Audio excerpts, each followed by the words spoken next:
Hello everyone, welcome back to Illume biology. NCERT recap series को आगे बढ़ाते हैं हम और आज 28th सेशन है हमारा।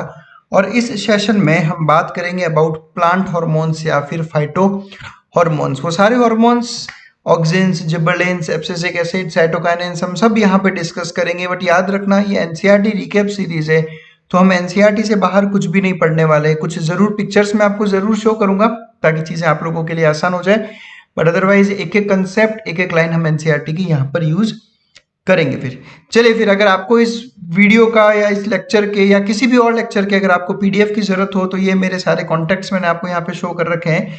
इनमें से कहीं पे भी आप मुझसे कॉन्टेक्ट कर सकते हैं ताकि हम आपको ये पीडीएफ पहुंचा सके। तो चलिए फिर शुरू करते हैं हम अबाउट प्लांट हॉर्मोन्स। सबसे पहले मैं नाम देख लेता हूँ। देखो, प्लांट हॉर्मोन्स को अलग अलग नाम से जो है रेफर किया जाता है। सबसे पहले हम कहते हैं प्लांट ग्रोथ रेगुलेटर्स। वो सारे सब्सटेंसेस जो प्लांट की ग्रोथ को रेगुलेट करेंगे यानी या तो प्लांट की ग्रोथ को बढ़ाएंगे या प्लांट की ग्रोथ को कम करेंगे। उन सब सब्सटेंसेस को हम कहते हैं प्लांट ग्रोथ रेगुलेटर्स, या फिर इनका नाम रखा गया है प्लांट ग्रोथ सब्सटेंसेस। ऐसे सब्सटेंसेस जो प्लांट की ग्रोथ को रेगुलेट करेंगे। उसके अलावा प्लांट हार्मोन्स और फिर फाइटो हार्मोन्स। फाइटो एक वर्ड होता है दैट मीन्स प्लांट्स, तो फाइटो मीन्स प्लांट्स, तो फाइटो हार्मोन्स हो गया प्लांट के हार्मोन्स। तो आप इनको किसी में से भी एक नाम से इनको रेफर कर सकते हैं।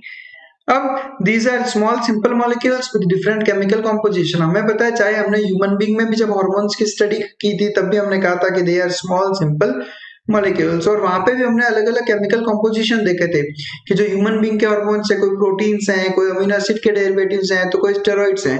इस तरह के प्लांट के जो भी हार्मोन्स हैं उनका केमिकल नेचर डिफरेंट काइंड का रहता है। जैसे कुछ हार्मोन्स आपको मिलेंगे जो कि इंडोल के कंपाउंड्स हैं।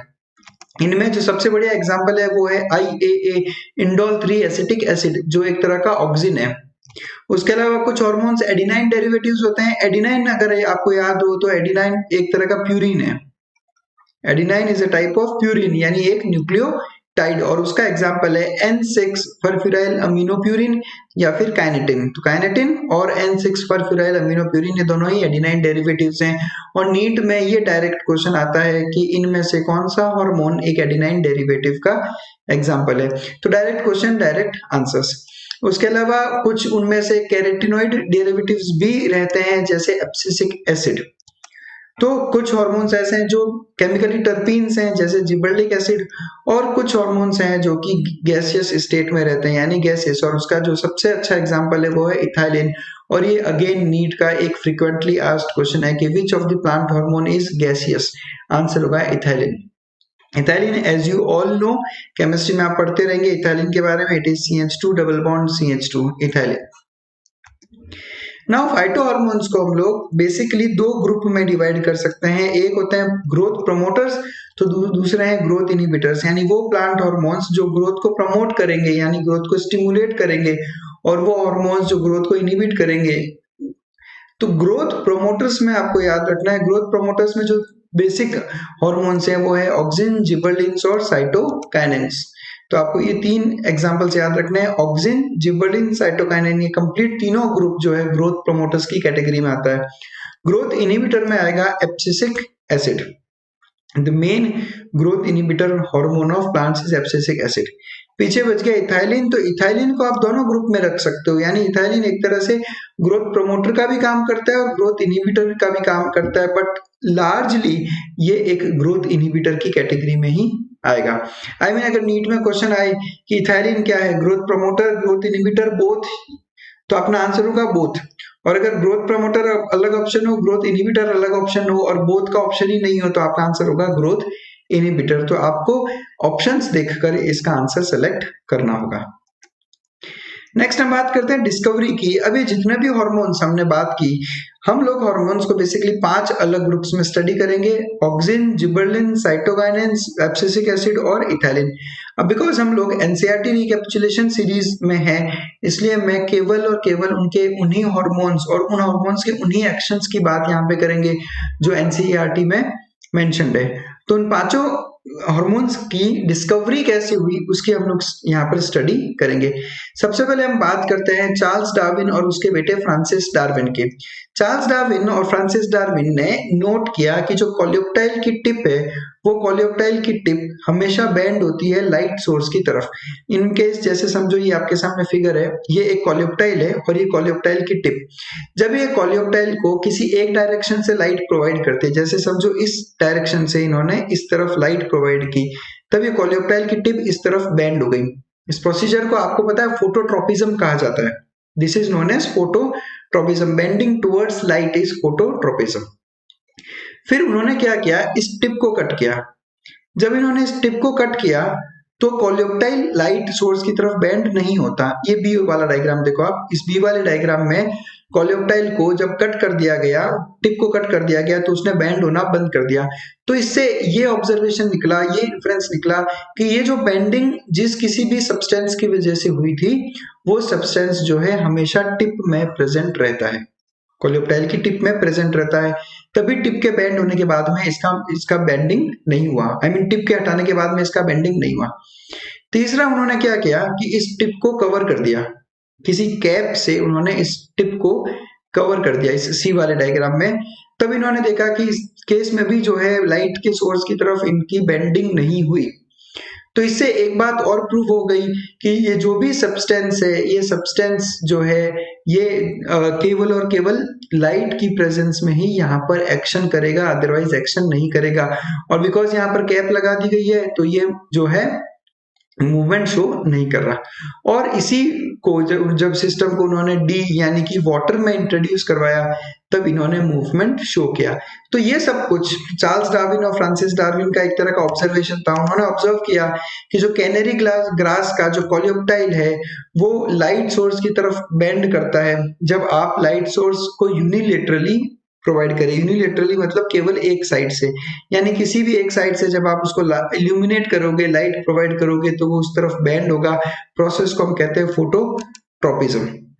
तो कंक्लूजन ये निकला कि कोलियोप्टाइल बेंड होने का जो भी रीजन है वो हमेशा प्रेजेंट होगा उसके टिप पे, वो प्रेजेंट होगा उसके टिप पे।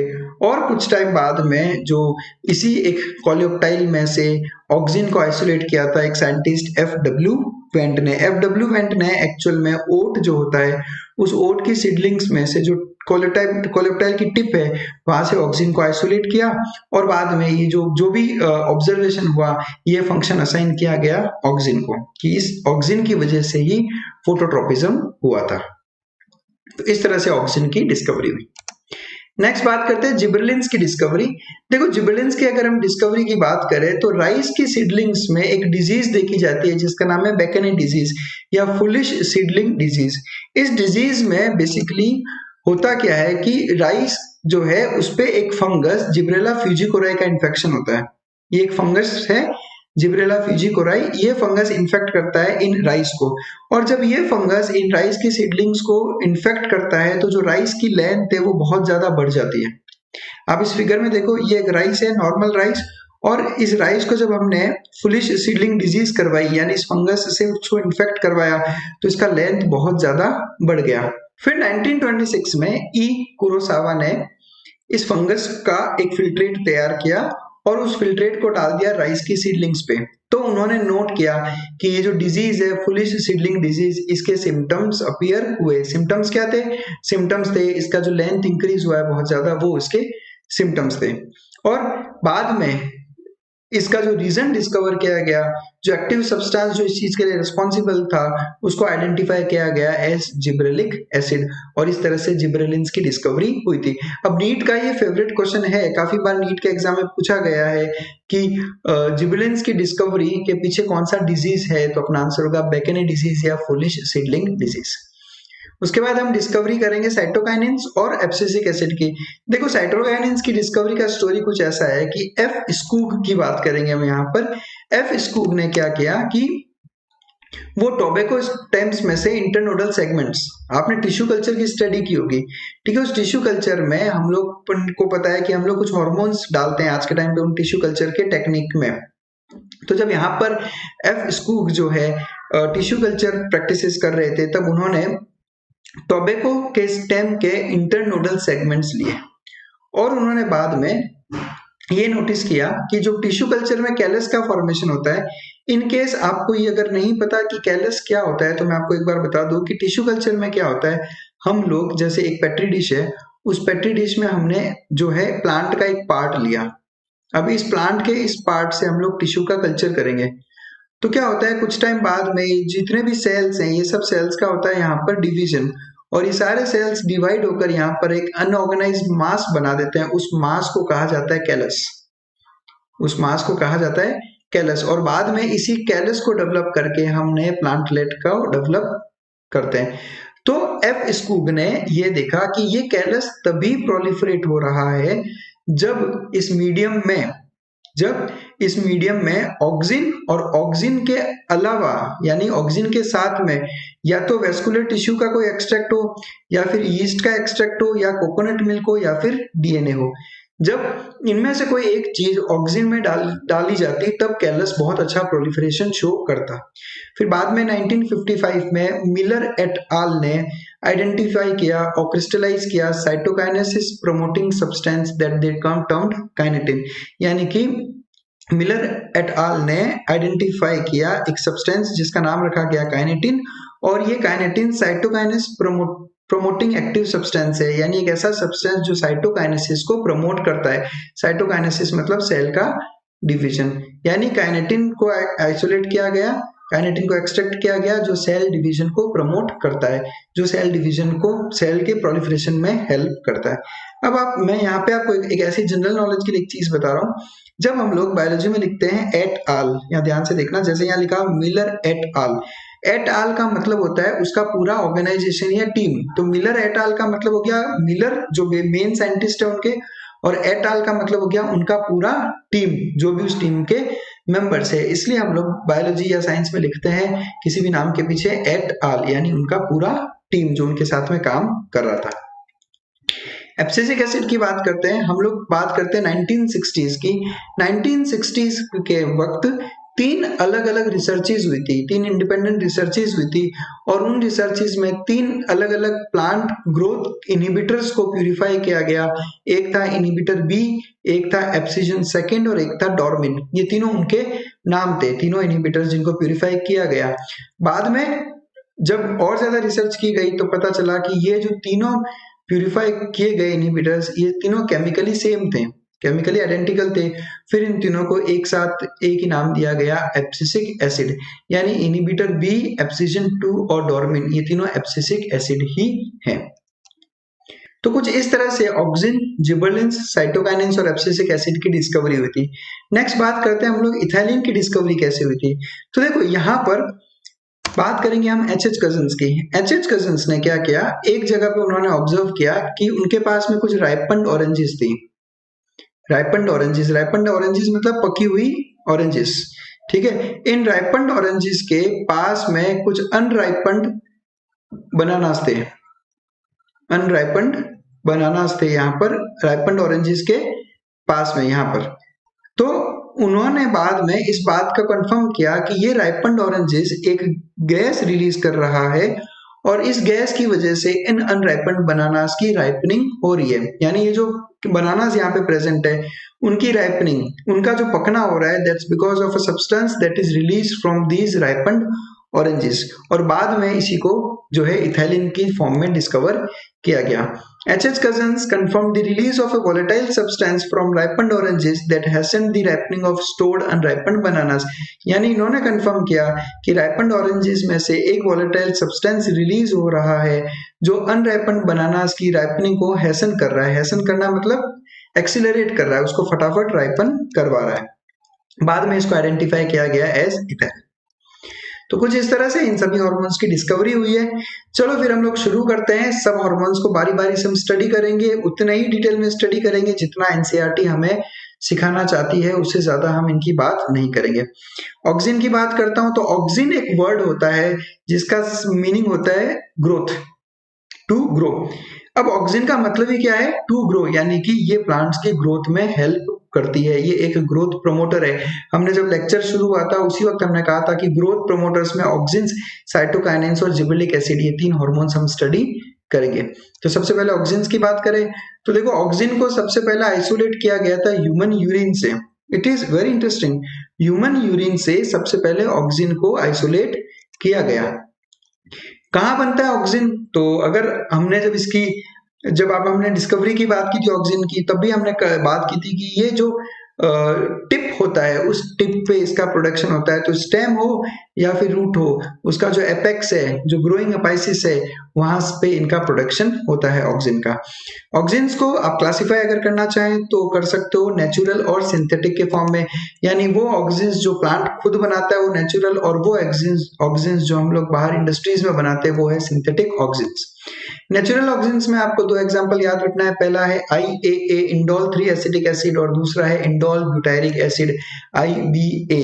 काफी मिलते जुलते नाम है, IAA और IBA, ये दोनों नेचुरल ऑक्सिन्स की कैटेगरी में आएंगे।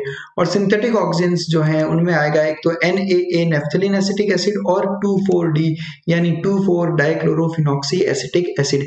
इस नाम के बारे में आपने बहुत बार सुना होगा, 2,4-D, ये एक बहुत ही फेमस वीडीसाइड है, और 2,4-D बेसिकली एक सिंथेटिक ऑक्सिन है। अब बात करते हैं ऑक्सिन्स के रिएक्शंस की, कि ये हार्मोन्स कौन कौन से फिजियोलॉजिकल फंक्शंस करता है। देखो, सबसे पहले ऑक्सिन्स यूज होता है to initiate rootings in stem cuttings. देखते हैं हम लोग, आपने बहुत बार देखा होगा अपने गार्डन्स में गार्डनर को काम करते हुए, कि गार्डनर क्या करता है कि आपके प्लांट के स्टेम को कट करता है एक जगह से, बाद में उस स्टेम को ग्रो करता है सॉइल के अंदर, और कुछ टाइम बाद आप नोट करते हो कि इस स्टेम में से जो है रूट्स डेवलप हो गई, और ये एक नया प्लांट बन गया, जिसको आपने कहां से ग्रो करवाया? स्टेम से। तो इस कट स्टेम में रूटिंग डेवलप करवाने का काम करता है ऑक्सिन्स, इसलिए ऑक्सिन्स को गार्डन प्रैक्टिसेस में यूज किया जाता है ताकि स्टेम कटिंग्स में रूटिंग डेवलप करवाया जा सके। इस तरीके से प्लांट का प्रोपगेशन करवाया जाता है। इसके अलावा ये प्रमोट करता है फ्लावरिंग को, जैसा कि पाइनएप्पल्स में देखते हैं हम लोग। अब हम लोग प्रमोट क्यों कर रहे हैं फ्लावरिंग इसलिए प्रमोट की जाती है ताकि फटाफट फ्लावरिंग हो, और फटाफट फ्लावरिंग होगा तो फटाफट फर्टिलाइजेशन होगा, और फटाफट फ्रूट्स का प्रोडक्शन होगा। यंग लीव्स पेड़ से नहीं गिरे उसको बचाता है, और उसके अलावा जो ओल्ड मैच्योर लीव्स है उनका एब्सिजन बढ़ाता है ऑक्सिन्स। एब्सिजन एक वर्ड होता है जिसका मतलब होता है लीफ का या फ्रूट का या फ्लावर का पेड़ से गिरना।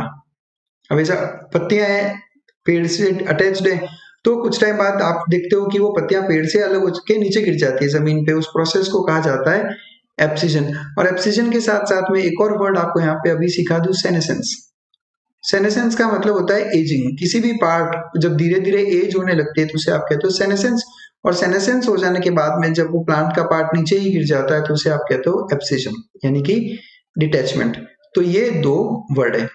अब यंग लीफ है तो हम नहीं चाहेंगे कि यंग लीफ इतना जल्दी एब्सिजन शो करे, यानी वो गिरे, इसलिए यंग लीफ को बचा के रखता है गिरने से फ्रूट और यंग लीफ को ऑक्सिन, और जो ओल्ड मैच्योर लीव्स और फ्रूट्स है उनको एब्सिजन करवाने का काम है ऑक्सिन्स का। इसके अलावा auxins can induce parthenocarpy. As we all know what is parthenocarpy. Parthenocarpy का मतलब होता है फर्टिलाइजेशन के बिना ही फ्रूट का डेवलपमेंट। जनरली हमें पता है कि fruit is a product of sexual reproduction. Fertilization होने के बाद में जो फ्लावर है वो फ्लावर ही फ्रूट में कन्वर्ट होता है, but in this case we are developing a fruit without fertilization and this is called as parthenocarpy, और इसे हम लोग टोमेटो की ग्रोथ में यूज करते हैं, तो इसलिए ऑक्सिन्स यूज किया जाता है। उसके अलावा auxins are widely used as herbicides, जैसा हमने थोड़ी देर पहले 2,4-D के बारे में बात की कि 2,4-D is a very good weedicide. अब जब हम एग्रीकल्चरल प्रैक्टिस करते हैं तो जैसे हमने खेत में गेहूं उगाए हैं और उसके साथ में कुछ अनवांटेड प्लांट्स भी ग्रो कर जाए जिन्हें हम कहते हैं वीड्स, तो वो जो वीड्स हैं वो वीड्स हमारा स्पेस, हमारा वाटर, फर्टिलाइजर्स वो सब कंज्यूम करते हैं, इसलिए हम चाहते हैं कि वो वीड्स का वहां पर ग्रोथ नहीं हो, तो उन वीड्स को खत्म करने का काम भी 2,4-D करता है। मैं फुल फॉर्म देखा था 2,4-डाइक्लोरोफिनॉक्सी एसिटिक एसिड। बट 2,4-D के बारे में आपको एक बहुत खास चीज ध्यान रखनी है, वो ये कि ये मेनली डाइकोट वीड्स को खत्म करता है, इसका मैच्योर मोनोकॉट्स पे कोई खास रोल है नहीं। तो आप इसको कैसे याद कर सकते हो? आप इसको याद कर सकते हो कि 2,4-D जो है उस D में से याद कर लो आप डाइकोट। हालांकि D does not mean dicot, D का मतलब है 2,4 dichlorophenoxy acetic acid, but D से आप याद कर सकते हो कि डाइकोट वीट्स पे अच्छा काम करता है, ना कि मोनोकोट्स के ऊपर। और इसके अलावा ये जाइलम डिफरेंशिएशन में हेल्प करता है। जाइलम डिफरेंशिएशन का मतलब क्या होता है? जब कोई मेरिस्टेमेटिक टिश्यू डिफरेंशिएट होकर परमानेंट टिश्यू का फॉर्मेशन करता है ना, xylem is a permanent tissue, तो जाइलम के डिफरेंशिएशन में हेल्प करता है ऑक्सिन्स। और उसके अलावा हेल्प्स इन सेल डिवीजन। अब बेसिकली ये एक ग्रोथ प्रमोटर है, हमें पता है, और ग्रोथ करवाने के लिए आपको सेल डिवीजन करना पड़ेगा, तो yes, auxin helps in cell division. और जो सबसे इंपॉर्टेंट फंक्शन है ऑक्सिन का वो है अपाइकल डोमिनेंस, जिसके बारे में हम लोग थोड़ा यहाँ पर डिटेल में स्टडी करेंगे, but don't worry, we are not going out of the NCERT. ठीक है, अपाइकल डोमिनेंस की बात करते हैं। बहुत इंपॉर्टेंट कंसेप्ट है, ध्यान से पढ़िएगा। अपाइकल डोमिनेंस यानी एपेक्स का डोमिनेंस। एपेक्स का डोमिनेंस कैसे, एक फिगर के थ्रू समझते हैं हम लोग। यहां पर आपको इस प्लांट में ये टिप दिख रहा है, जो टिप के ऊपर बड प्रेजेंट होती है that is called as terminal bud, या फिर आप इसे कह सकते हो अपाइकल बड। तो बेसिकली क्या होता है, जो अपाइकल बड और जो टर्मिनल बड है ये रिलीज करती है ऑक्सिन, और ये जो ऑक्सिन है बाद में इन एक्सिलरी बर्ड्स के डेवलपमेंट को इनहिबिट करती है, यानी वो नहीं चाहेगी कि एक्सिलरी बर्ड्स ज्यादा डेवलप हो। ध्यान रखना, ये एक्सिलरी बर्ड्स हैं और इन एक्सिलरी बर्ड्स से डेवलप होता है ब्रांचेस। जो प्लांट की लेटरल ब्रांचेस है वो सारी इन एक्सिलरी बर्ड्स से ही डेवलप होती है। तो जब भी टर्मिनल बड प्रेजेंट होगा ये एक्सिलरी बर्ड्स की ग्रोथ को इनहिबिट करेगा, जिसकी वजह से प्रोफ्यूज ब्रांचिंग आपको प्लांट्स में देखने को नहीं मिलेगी। This is called as apical dominance, यानी अपाइकल बड डोमिनेट कर रही है, इसकी वजह से सिर्फ प्लांट की हाइट बढ़ेगी, लेकिन प्लांट की जो साइड में ब्रांचिंग है उनका लेंथ इंक्रीज नहीं होता। तो apical birds release auxin which inhibits the growth of lateral और एक्सिलरी बर्ड्स। इन्हीं एक्सिलरी बर्ड्स को लेटरल बर्ड्स भी कहा जाता है, तो इनकी ग्रोथ होने नहीं देगा। अब इस चीज को हमने प्रूव कैसे किया? इस चीज को प्रूव करना बहुत आसान था कि आप इस प्लांट के अंदर ये जो अपाइकल वाला पोर्शन है, जो टिप वाला पोर्शन है, उसको आप हटा दो। तो जब हमने इसको कट कर दिया यहाँ से, तो कुछ टाइम बाद हमने देखा कि जितनी भी एक्सिलरी बर्ड्स थी उनका अच्छा खासा डेवलपमेंट हुआ। यहाँ पर देखो आप, जबकि यहाँ पर एक्सिलरी बर्ड्स का खास डेवलपमेंट नहीं था। कुछ टाइम बाद में ये प्लांट ऐसा दिख रहा है जिसमें ये प्रेजेंट हो अपाइकल बड, और जब मैंने अपाइकल बड हटा दी तो आप देखो किस तरह से जो साइड की ब्रांचेस है उनका डेवलपमेंट हुआ है। तो अगर आपको प्लांट को बुशी बनाना हो, यानी उसको लंबा नहीं बनाकर आप उसकी साइड ब्रांचेस इंक्रीज करना चाहते हो, तो आप उसका अपाइकल टिप कट कर सकते हो। जैसे अपाइकल टिप कट करोगे ऑक्सिन खत्म हो जाएगा, वहां पे ऑक्सिन खत्म होगा तो लेटरल बड्स का डेवलपमेंट शुरू हो जाएगा। नाउ ये जो प्रोसेस है जिसमें आप शूट की टिप को रिमूव करते हो उसे कहते हैं डीकैपिटेशन। दिस इज कॉल्ड एज डीकैपिटेशन, यानी जब भी आप डीकैपिटेशन करोगे लेटरल बड्स की ग्रोथ होगी, और लेटरल बड्स की ग्रोथ होगी तो प्लांट जो है वो बूशी बनेगा, यानी आसपास में मतलब अच्छा खासा लेटरल ब्रांचेस डेवलप करेगा। हाइट नहीं बढ़ेगी लेकिन लेटरल ब्रांचेस डेवलप करेगा। और ये अप्लाई किया जाता है एग्रीकल्चरल प्रैक्टिस में, कहाँ पे? टी प्लांटेशन में और हेज मेकिंग में। हेज मेकिंग का मतलब क्या होता है? ये होते हैं हेजेस, ये आपने देखे होंगे गार्डन्स वगैरह में इस तरह की हेजेस बनाई जाती है, या फिर आपने देखा होगा कि कुछ जगह पर पार्क की बाउंड्रीज बनाई जाती है, ये हेजेस होती है। इनको आप हाइट नहीं बढ़ाते लेकिन इनकी आप हमेशा विड्थ बढ़ाना चाहते हो, ये ऐसा। तो इन हेजेस को अगर आपको डेवलप करना हो तो अपाइकल डोमिनेंस को आपको खत्म करना पड़ेगा, इसलिए इनके स्टेम की जो टिप होती है उनको काट दिया जाता है। एनसीईआरटी के फिगर की बात करूं मैं अगर, तो एनसीईआरटी में इन्होंने यहाँ दिखा रखा है ये शूट का टिप, इसको एनलार्ज करके इन्होंने यहाँ पे दिखाया, ये शूट का टिप है जिसमें ये एक्सिलरी बड है बेसिकली। ठीक है, अब इस प्लांट के अंदर जब एक्सिलरी बड प्रेजेंट थी तो यहाँ पर आप देखो ये लेटरल बड्स हैं, तो इनका कुछ खास डेवलपमेंट नहीं हो पाता। लेकिन जब हमने यहाँ से हटा दी, इसमें देखो आप फिगर में, यहाँ पे हमने जो अपाइकल बड है उसको रिमूव कर दिया। तो जब हमने अपाइकल बड रिमूव किया, अब आप इन लेटरल बड्स को अगर आप देखोगे तो आपको दिखेगा कि इनमें ब्रांचेस डेवलप होना स्टार्ट हो गई है, और यहाँ पर आपको एक अच्छी खासी लेटरल ब्रांच देखने को मिल रही है। तो ये एनसीईआरटी का डायग्राम है जो कि अपाइकल डोमिनेंस को शो कर रहा है। नेक्स्ट बात करता हूँ एब्सिसिक एसिड की। अब आप सोच रहे होंगे सर सीधा एब्सिसिक एसिड क्यों? क्योंकि ये जो पार्ट है ये पहला पार्ट है हार्मोन्स का, कंप्लीट इस एक वीडियो में बनाना मुश्किल है, तो मैं यहाँ पर ऑक्सिन और एब्सिसिक एसिड की ही बात करूंगा, और नेक्स्ट वीडियो में हम लोग बात करेंगे about ethylene, cytokinins and gibberellins. तो एब्सिसिक एसिड की बात करते हैं तो देखो एब्सिसिक एसिड नाम से ही समझ में आ रहा होगा, एब्सिसिक वर्ड हमने लिया है एब्सिजन से, यानी कि क्लियर सी बात है कि ये वो हार्मोन है जो कि एब्सिजन करवाएगा। हमने देखा अभी थोड़ी देर पहले एब्सिजन का मतलब क्या होता है, प्लांट के पार्ट्स का, लीफ का, फ्लावर का, फ्रूट का प्लांट से गिरना, अलग हो जाना, इस एब्सिजन। तो एब्सिसिक और आगे लिख रहे हो आप एसिड, यानी कि इसका कैरेक्टर कैसा है, एसिडिक। तो ये एक ऐसा हार्मोन है जो एब्सिजन को प्रमोट करता है। Now general plant growth inhibitor है और प्लांट के मेटाबॉलिज्म का भी इनहिबिटर है, यानी प्लांट मेटाबॉलिज्म और प्लांट ग्रोथ दोनों को ही इनहिबिट करता है। सबसे पहले abscisic acid inhibits seed germination by inducing seed dormancy. अब आपको पता है सीड डोरमेंसी का मतलब क्या होता है, सीड डोरमेंट है, इसका मतलब होता है कि सीड जर्मिनेट नहीं करेगा। डोरमेंट सीड मीन्स एक ऐसा सीड जो जर्मिनेट नहीं करेगा। तो एब्सिसिक एसिड सीड डोरमेंसी को इंड्यूस करता है, यानी इसकी वजह से सीड डोरमेंसी आती है, और सीड जब तक डोरमेंट होगा वो जर्मिनेट नहीं करेगा, यानी एब्सिसिक एसिड सीड डोरमेंसी को इंड्यूस कर रहा है, और जिसकी वजह से सीड जर्मिनेशन का हो रहा है inhibition. Now but why does it happen, उसका रीजन सुनना। देखो ये सीड जब तक इसको फेवरेबल कंडीशन नहीं मिलेगी तब तक ये सीड जर्मिनेट होना नहीं चाहेगा। तो जब तक ये अनफेवरेबल कंडीशन में है तब तक एब्सिसिक एसिड इसको डोरमेंसी प्रोवाइड करता रहेगा, इसमें डोरमेंसी इंड्यूस करता रहेगा। इससे क्या होगा, इससे उसको हेल्प मिलेगी to withstand against the unfavourable conditions. अब जब तक उसके चारों तरफ अनफेवरेबल कंडीशन है वो खुद उसे जर्मिनेट होने नहीं देगा, क्योंकि अगर वो जर्मिनेट हुआ तो वो सर्वाइव कर नहीं पाएगा। जैसे मैं बात कर लूं ड्राई एरियाज की, ठीक है, आपने सीड को ऐसी जगह छोड़ दिया जहां पर पूरा ड्राई एरिया है, बिल्कुल मॉइस्चर है नहीं, तो अगर इसमें सीडलिंग डेवलप भी होगा तो उसकी डेथ हो जाएगी। तो इस तरह की एक्सट्रीम ड्राइनेस में, ठीक है, ये डेसिकेट हो जाएगा। डेसिकेट हो जाएगा मतलब कि डिहाइड्रेट हो जाएगा कंप्लीटली। तो इस तरह की एक्सट्रीम ड्राइनेस और दूसरे अनफेवरेबल कंडीशंस से कोप अप करने के लिए एब्सिसिक एसिड इसको डोरमेंट बनाकर रखता है और उसे जर्मिनेट होने नहीं देता।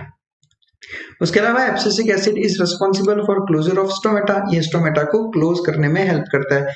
कब करेगा इस स्टोमेटा को क्लोज, ये तब करेगा जब प्लांट की कुछ ऐसी हालत हो रखी होगी। अब देखो यहाँ पर आपको दिख रहा होगा कि ये प्लांट्स जो है वो they are suffering from dehydration, इनमें ड्राइनेस है, because it may be because of high temperature, ठीक है, हाई टेम्परेचर की वजह से जो सॉइल में वाटर की अवेलेबिलिटी है वो कम है, और दूसरा ट्रांसपिरेशन की वजह से वाटर लॉस बहुत ज्यादा हो जाता है। तो एब्सिसिक एसिड क्या करेगा, स्टोमेटा को कर देगा क्लोज। स्टोमेटा के क्लोज होते ही जो है ट्रांसपिरेशन रुक जाएगा, ट्रांसपिरेशन रुक जाएगा तो होगा वाटर कंजर्वेशन, यानी बेसिकली आप कह सकते हो कि एब्सिसिक एसिड इस प्लांट को वाटर स्ट्रेस से बचाएगा, वाटर स्ट्रेस से बचाएगा।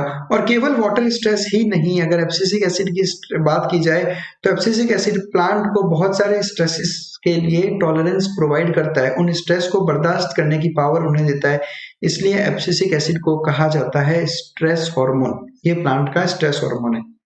सिमिलरली ह्यूमन बींग्स में भी एक स्ट्रेस हार्मोन होता है जो हमारी बॉडी को किसी भी तरह के फिजिकल या मेंटल स्ट्रेस से प्रोटेक्ट करके रखती है। तो आपको आज कमेंट सेक्शन में आकर ये बताना है कि ह्यूमन बींग्स में स्ट्रेस हार्मोन कौन सा होता है। Now abscisic acid in most of the situation acts as an antagonist to gibberellins, यानी जो भी जिबरेलिक एसिड के काम है, जिबरेलिन्स के काम है, उसका ये एंटागोनिस्ट यानी कि ऑपोजिट एक्शन शो करती है। एंटागोनिस्ट का मतलब ध्यान रखना, जो ऑपोजिट एक्शन शो करता हो उसको आप कहता हो एंटागोनिस्ट, और जो उसी के जैसा एक्शन शो करता हो उसे आप कहते हो अगोनिस्ट। तो जिबरेलिक एसिड और एब्सिसिक एसिड दोनों एक दूसरे के लिए एंटागोनिस्ट है। अब ये एंटागोनिस्ट का कैसे है वो आप समझ जाओगे जब हम बात करेंगे जिबरेलिक एसिड के फंक्शंस के बारे में। चलो शुरू करते हैं हम लोग जिबरेलिन्स के। सबसे पहले आज का हार्मोन, आज तक हम लोग 100 से भी ज्यादा जिबरेलिन्स की स्टडी कर चुके हैं, इतने अलग अलग टाइप के जिबरेलिन्स हम लोग रिपोर्ट कर चुके हैं, और केवल प्लांट्स ही नहीं, केवल प्लांट्स ही नहीं, प्लांट्स के अलावा कुछ और ऑर्गेनिजम्स हैं जैसे फंगाई जिनमें हमें जिबरेलिन्स मिला है। इनफैक्ट आपको याद हो तो पिछले वीडियो में हमने डिस्कस किया था कि जिबरेलिन्स की डिस्कवरी जो हुई थी वो एक फंगस जिब्रेलाई फ्यूजोकुराई के अंदर ही हुई थी, तो यस, हायर प्लांट्स और फंगस इन दोनों के अंदर ये हार्मोन्स आपको मिल जाएंगे। ये जो 100 से भी ज्यादा जिब्रेलिन्स है, इनको डिनोट करने का तरीका है GA1, GA2, GA3 ऐसा। GA में G इज जिब्रेलिक और A इज एसिड, तो जिब्रेलिक एसिड हो जाता है वो, इसलिए इसको कहा जाता है GA, जिब्रेलिक एसिड। तो इस तरह से इनका नेमिंग होता है। और जो सबसे ज्यादा स्टडी अब तक किया गया है वो है GA3 यानी जिब्रेलिक एसिड 3, जैसा इनका नेमिंग है। It is one of the first gibberellins to be discovered and the most studied GA। तो हमने अब तक जितने भी हम लोग मैक्सिमम फंक्शंस की बात करेंगे वो GA3 के बारे में बात करेंगे। And all of them are acidic as their name suggest. Gibberellins के एक्शंस हम लोगों ने देखा था कि किस तरह से जिब्रेलाई फ्यूजिकोराई के एक्शन से, उसके इन्फेक्शन से जो राइस की सीडलिंग है उसका लेंथ बहुत ज्यादा बढ़ गया था। तो जिब्रेलिन्स में सबसे पहली बात आपको ध्यान रखनी है कि ये स्टेम की लेंथ इंक्रीज करने में हेल्प करता है, ये एक्सिस की लेंथ हमेशा बढ़ाने में हेल्प करेगा। एक पिक्चर लेता हूं मैं आपके सामने, ग्रेप्स, ये ग्रेप का एक्सिस है, ये वो एक्सिस जिनके ऊपर ग्रेप्स ग्रो करते हैं। तो ये बेसिकली ग्रेप्स की एक्सिस ग्रो करने में हेल्प करता है। ये पिक्चर बी, ये पिक्चर ए। जो ए पिक्चर है उस ए पिक्चर में आप देखो हमने ग्रेप्स को जिबरेलिन से ट्रीट किया है यहाँ पर, और बी पिक्चर में हमने जिबरेलिन्स यूज नहीं किए। तो आप कंपेयर कर सकते हो, बी पिक्चर में ग्रेप का एक्सिस का लेंथ है इतना और ए वाले में इसका लेंथ है इतना, तो इतना जो लेंथ बढ़ा है दैट्स बिकॉज ऑफ जिबरेलिन। इस पॉइंट ऑफ व्यू से एग्रीकल्चरल पर्पस के लिए बहुत ही इंपॉर्टेंट हार्मोन है जिबरेलिन्स। तो सबसे पहला इसका जो फंक्शन है वो है इंक्रीज करता है ग्रेप स्टॉक्स की लेंथ को। सेकंड, शुगर केन दिख रहा होगा आप सबको सामने। शुगर केन का जो बेसिक सुक्रोज है वो सुक्रोज इनके स्टेम में जमा रहता है। यहाँ पे देखो ये स्टेम, आपने भी देखा रहेगा, शुगर केन जूस पीते हो आप लोग कई बार, तो जो जूस निकलता है वो इन्हीं स्टेम में से निकलता है, और जिब्रेलिन्स इन्हीं स्टेम की लेंथ इंक्रीज करवाने में हेल्प करता है। और जितना ज्यादा शुगर केन का लेंथ ज्यादा रहेगा उतना ज्यादा उसका सुक्रोज कंटेंट रहेगा। तो जिब्रेलिन्स को यूज करके उसका जो यील्ड है यानी जो आउटपुट है वो पर एकड़ ऑफ लैंड 20 टन से भी ज्यादा बढ़ जाता है। मतलब आप इतना इसका यील्ड बढ़ा सकते हो बाय यूजिंग जिब्रेलिन्स ना। उसके अलावा अदर एक्शंस में जिब्रेलिन्स जो है कुछ फ्रूट्स जैसे कि एप्पल, उनको इलोंगेट करने में हेल्प करता है, जिसकी वजह से उनका जो शेप होता है वो इंप्रूव होता है, जैसा कि आपको इस पिक्चर में दिख रहा है। Next, gibberellins delay senescence. आपको अभी ये चीज ध्यान रखनी है कि जो एजिंग होता है, हमने लास्ट वीडियो में सेनेसेंस के बारे में बात की थी। Senescence is natural ageing of any plant part. तो जो एजिंग है उस एजिंग को डिले करता है जिब्रेलिन्स। अब एजिंग डिले करने से क्या होगा, जैसे अब आप इसको देखो, ये फ्रूट अब इस पेड़ के ऊपर है, तो इसका जब एजिंग डिले होगा तो ये ज्यादा लंबे टाइम तक इस प्लांट का पार्ट बनकर रहेगा। तो जो अपना मार्केट पीरियड है हम उसको और एक्सटेंड कर सकते हैं। So the fruits can be left on the tree longer to extend our market period. हम आराम से उनको बाद में मार्केट में सेल आउट कर सकते हैं। उसके अलावा जो अल्कोहल फॉर्मेशन के लिए जो माल्टिंग प्रोसेस जो होता है ब्रूइंग इंडस्ट्रीज में, ब्रूइंग इंडस्ट्रीज किसको कहते हैं हम, अल्कोहल इंडस्ट्रीज, जहाँ पे अल्कोहल, वाइन और ये सब बनता है, तो वहां पे माल्टिंग प्रोसेस को स्पीड अप करने के काम आता है जिब्रेलिन्स। ये सारे फंक्शंस बहुत इंपॉर्टेंट है एग्जाम पॉइंट ऑफ व्यू से।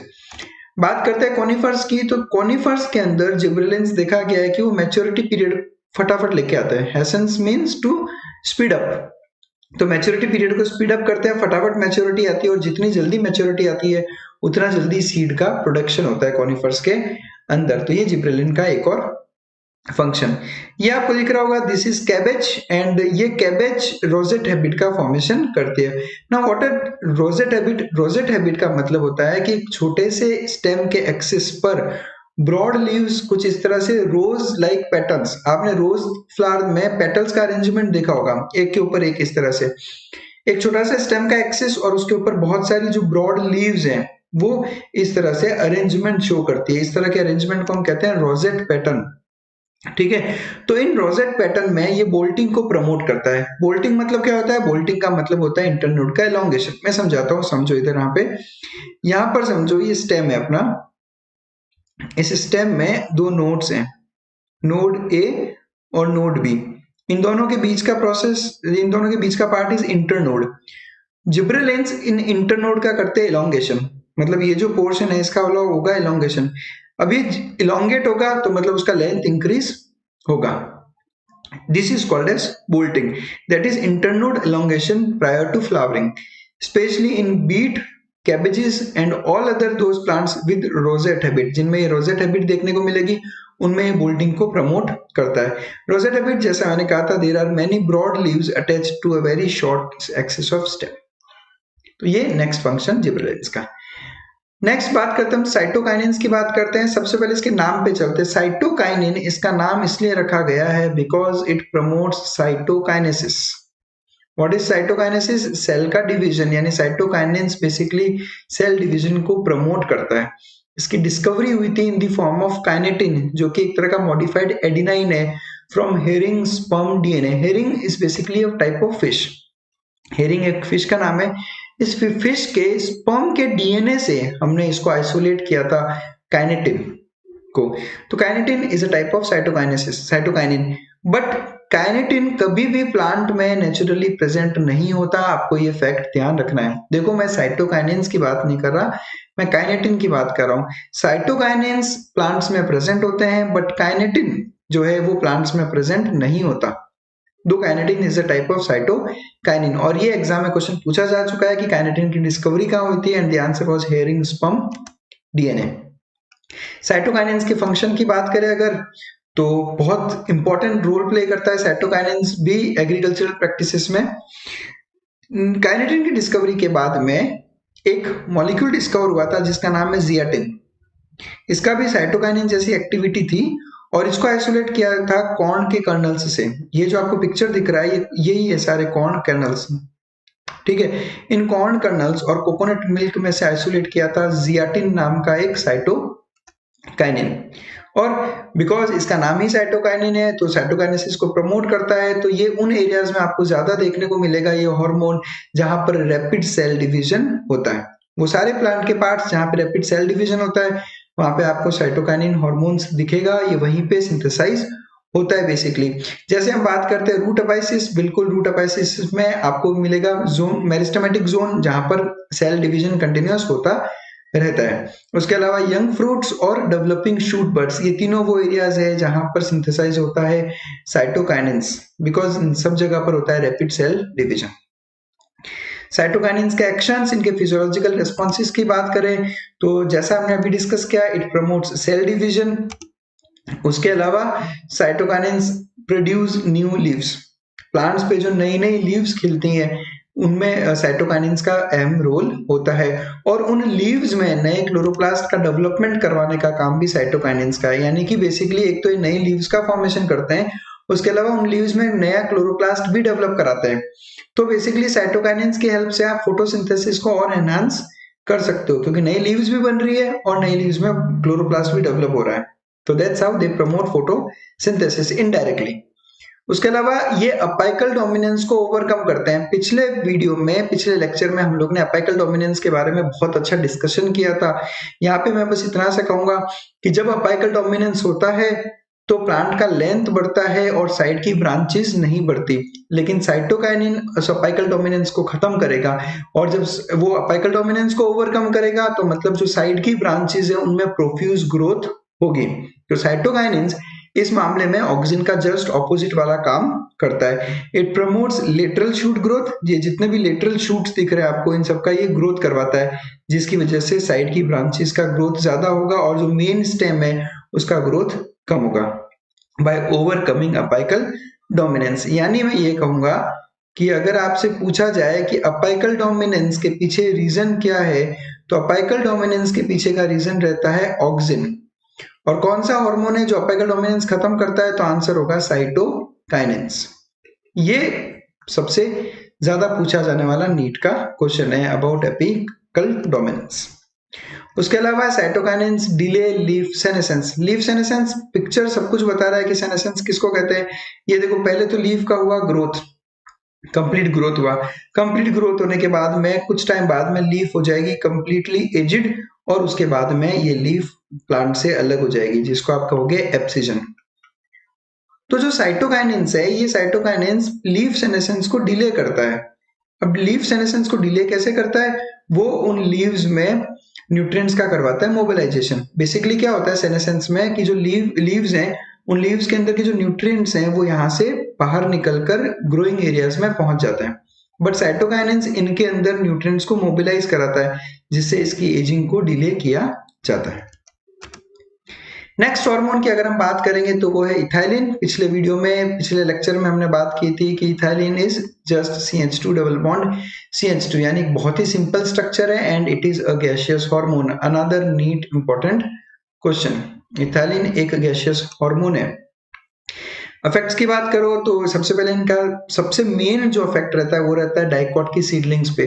देखो सबसे पहले तो ये सीडलिंग्स का हॉरिजॉन्टल ग्रोथ करवाता है। आपने जब भी सीडलिंग को जर्मिनेट होते देखा है किसी सीड को, तो आप हमेशा नोट करते हो कि पहले उसका एक हॉरिजॉन्टल ग्रोथ होता है और हॉरिजॉन्टल ग्रोथ होने के बाद में अपवर्ड मूवमेंट करवाता है जो स्टेम वाला पार्ट, और नीचे जमीन की तरफ मूवमेंट करता है रूट वाला पार्ट। तो this horizontal growth of seedlings is because of ethylene hormone. Horizontal growth के साथ साथ ये जब सीड का जर्मिनेशन होता है तो उस वक्त जो उसका विड्थ होता है उसको इंक्रीज करता है। जो एक्सिस है उस एक्सिस में ये स्वेलिंग प्रोड्यूस करता है, यानी बेसिकली उसके डायमीटर को इंक्रीज करेगा। उसके अलावा इसका सबसे इंपॉर्टेंट रोल है apical hook formation. Now this is very important, exam में इन तीनों पे डायरेक्ट क्वेश्चन आता है कि which hormone is responsible for horizontal growth of seedlings, swelling of axis and apical hook formation. Apical hook formation का मतलब समझना, आप देखना जब भी सीड जर्मिनेट होता है तो जर्मिनेशन से जस्ट पहले ये कोटाइलिडन है, ठीक है, ये कोटाइलिडन अब जमीन से ऊपर आएगा तो उससे जस्ट पहले ये एक हुक लाइक स्ट्रक्चर बनता है, दिस इज अपाइकल हुक, और अब कुछ टाइम बाद में ये ऊपर की तरफ मूव करेगा। इसको इस पिक्चर में देखो आप, यहाँ पर अपाइकल हुक का फॉर्मेशन हुआ और अपाइकल हुक के फॉर्मेशन के बाद में किस तरह से ये ऊपर की तरफ मूव कर गया। तो ये जो अपाइकल हुक बनता है दैट्स बिकॉज ऑफ इथाइलिन। यानी कुल मिला के इथाइलिन हॉरिजॉन्टल ग्रोथ करवाकर, स्वेलिंग ऑफ एक्सिस करवाकर और अपाइकल हुक फॉर्मेशन करके, इन तीनों की हेल्प से सीडलिंग्स के जर्मिनेशन में इंपॉर्टेंट रोल प्ले करता है।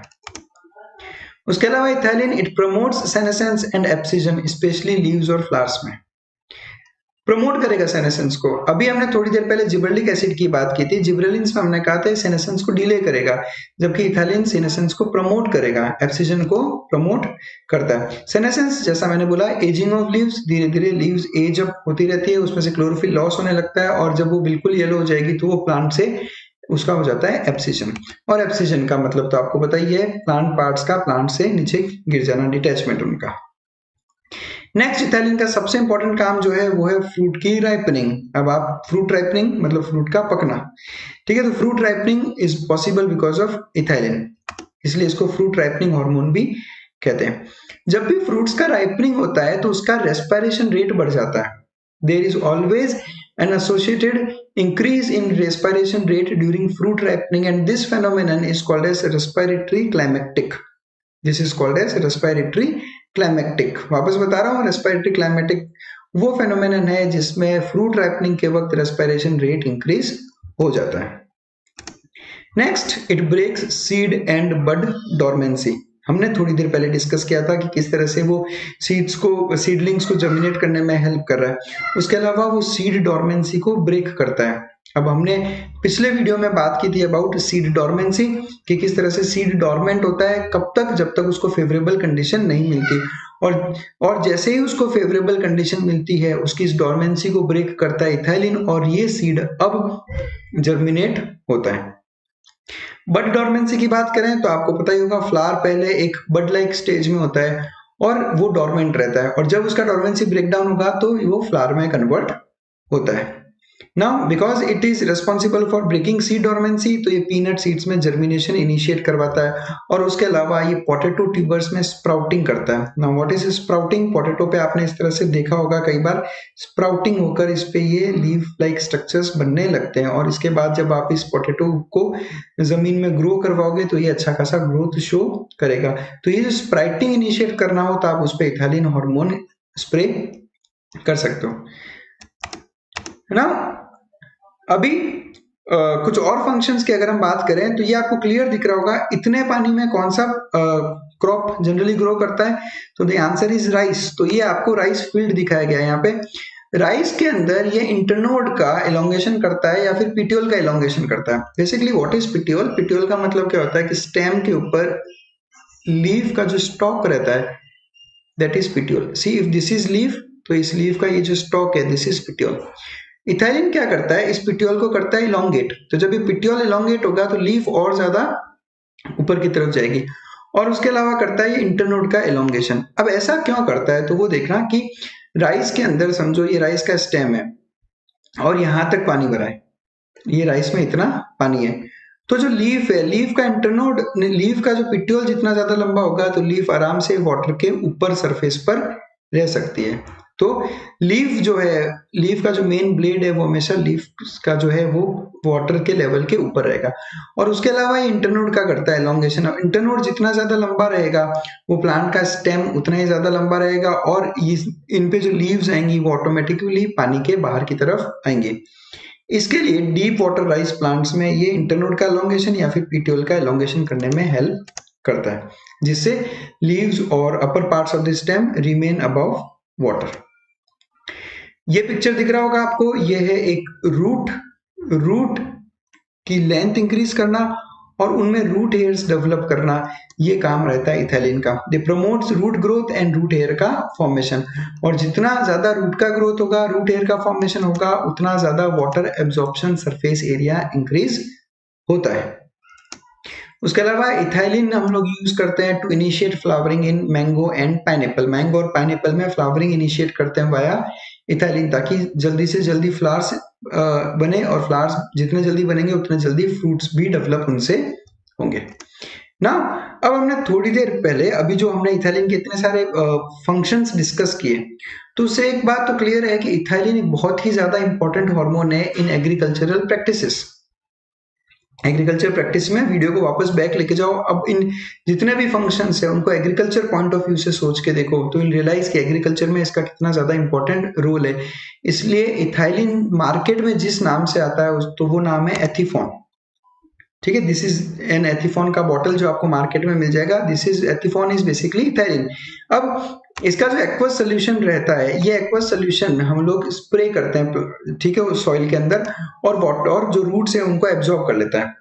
इसका aqueous solution is readily absorb होने के बाद वो प्लांट के अंदर ट्रांसपोर्टर होता है, पूरे प्लांट तक पहुंचता है वो, और धीरे धीरे इथाइलिन को रिलीज करता रहता है प्लांट के अंदर, और इथाइलिन अपने सारे फिजियोलॉजिकल फंक्शंस फिर धीरे धीरे कैरी आउट करता है। It is this ethephon is the most widely used compound as source of ethylene. Ethylene का सोर्स जो मार्केट में सबसे ज्यादा बिक रहा है वो है एथिफॉन। एथिफॉन कहाँ कहाँ पे यूज हो रहा है वो अगर देखें तो it hastens fruit ripening in tomatoes and apples. Tomato में और एप्पल में ये फ्रूट रैपनिंग को हैसन अप करता है, यानी कि और फटाफट करवाता है। जितने जल्दी ये राइपन होंगे उतने जल्दी आप मार्केट में उनको सेल आउट कर सकते हो। उसके अलावा वो फ्लावर्स और फ्रूट्स में एप्सिजन को एक्सेलरेट करता है, फटाफट वो एप्साइज होंगे। जितना जल्दी फ्रूट किसी प्लांट से डिटैच होगा उतना जल्दी आप उसको मार्केट में बेच पाओगे। जैसे चेरी, वॉलनट और कॉटन की थिनिंग इज बिकॉज ऑफ एथिफॉन। और उसके अलावा एथिफॉन यूज किया जाता है क्यूकम्बर्स में फीमेल फ्लावर्स को प्रमोट करने के लिए, यानी क्यूकम्बर्स में ये फीमेल फ्लावर्स को इंड्यूस करता है, जिसकी वजह से फीमेल फ्लावर्स ज्यादा होंगे और जितने ज्यादा फीमेल फ्लावर्स होंगे उनका यील्ड उतना ही ज्यादा रहेगा। So these were the functions of ethylene. I hope the points are clear. Thanks a lot for watching us. Stay connected with us for more such informative lectures for biology. Thank you very much for watching us.